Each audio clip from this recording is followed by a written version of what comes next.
Isang magandang araw na naman po para sa ating mga kamat-talino at kamat-tiyaga.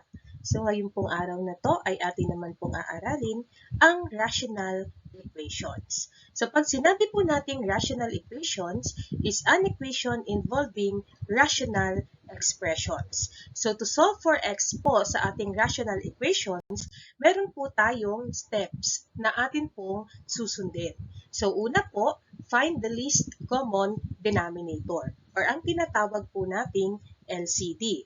Second, multiply both sides of the equation by the LCD. Pangatlo, solve the equation and para po masigurado natin na kung yung value po ng x na na-solve natin ay tama, we will check the solution. Because sometimes po nakakakuha tayo ng extraneous solution. Ibig sabihin po, hindi po siya solution doon sa ating original equation. Okay po? So, simulan po natin sa una po nating example.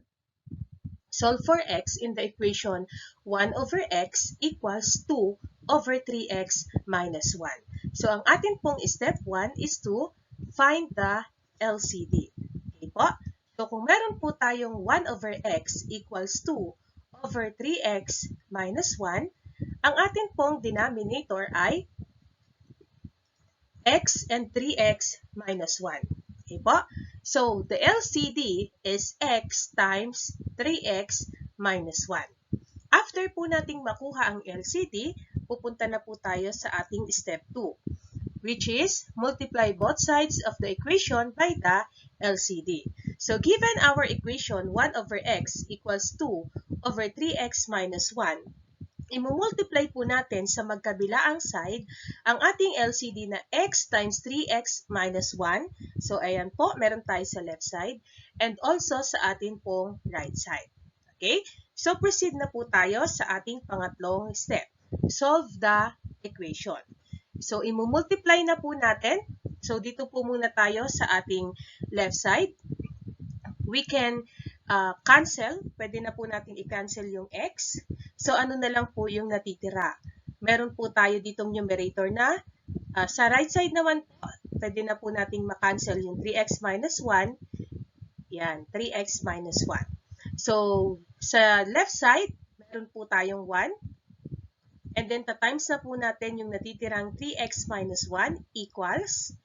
And then, 2 times 2x is 2x. Okay po? So, 1 times 3x is 3x. 1 times negative 1 is negative 1 equals 2x. So, we have now 3x. From positive 2x, it will become negative 2x.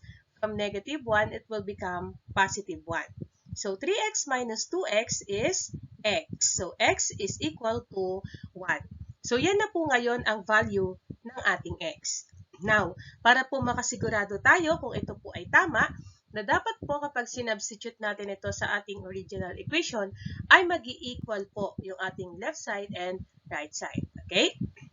So, check the solution by substituting the computed value of x in the equation. Okay po?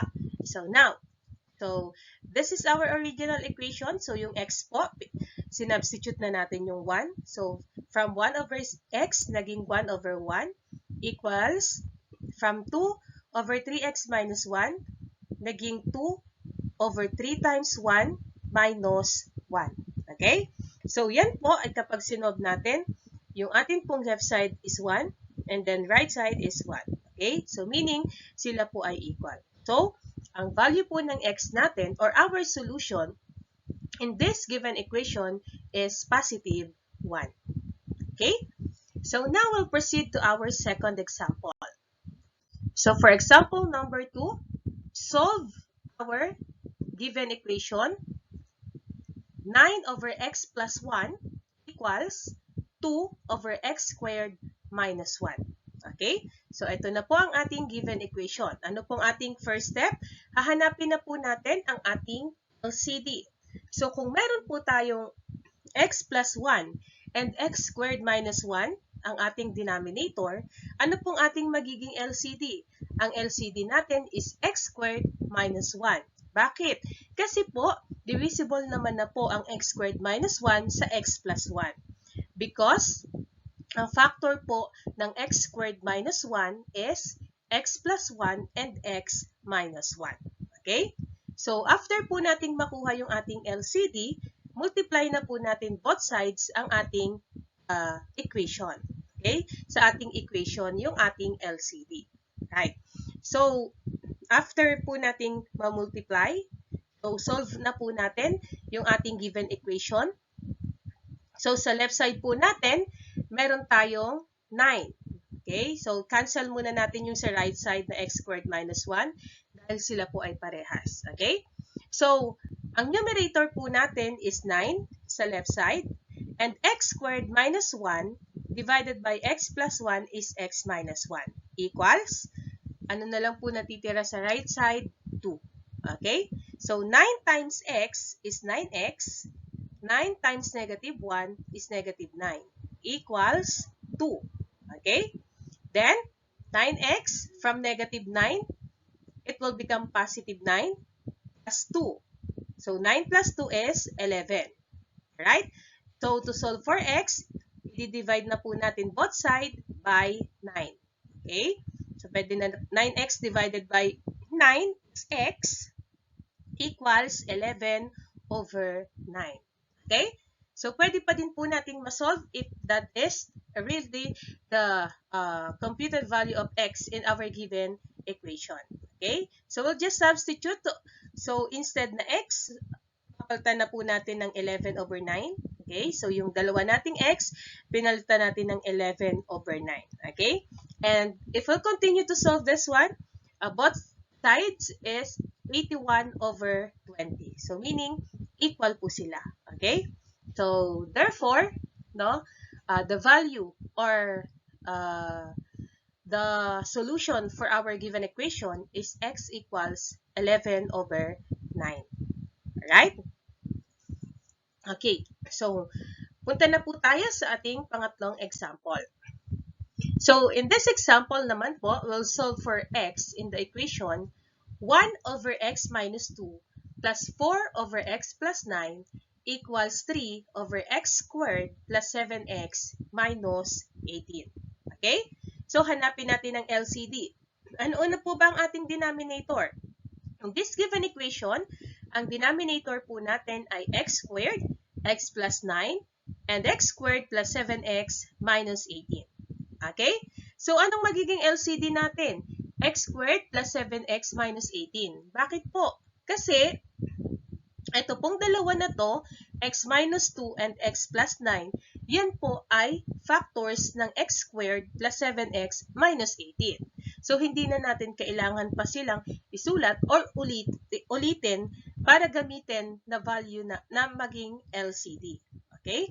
So, let's say x times x is x squared. Negative 2x plus 9x is positive 7x.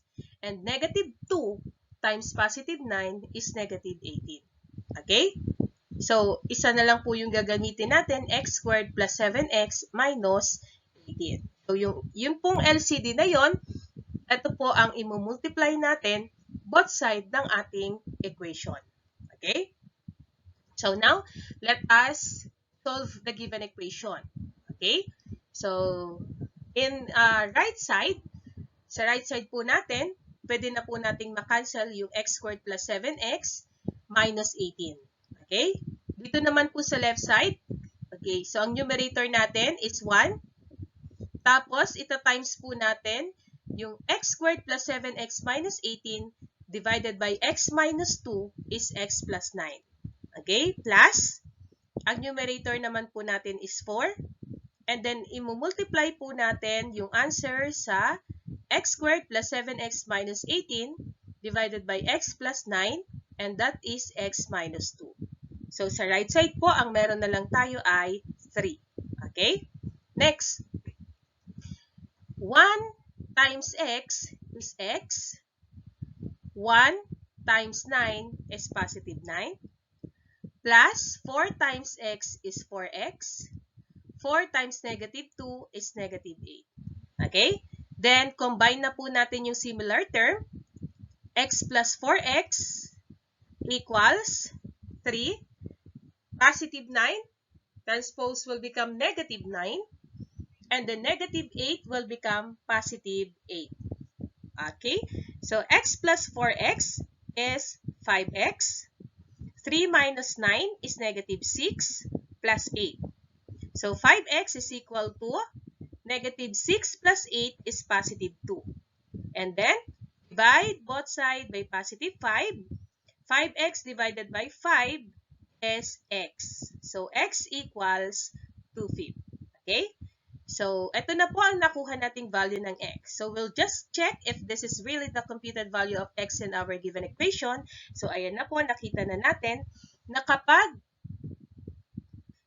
sinubstitute po natin yung 2/5 as value of x, both sides are equal. No? There are negative 75 over 356 equal to negative 75 over 356.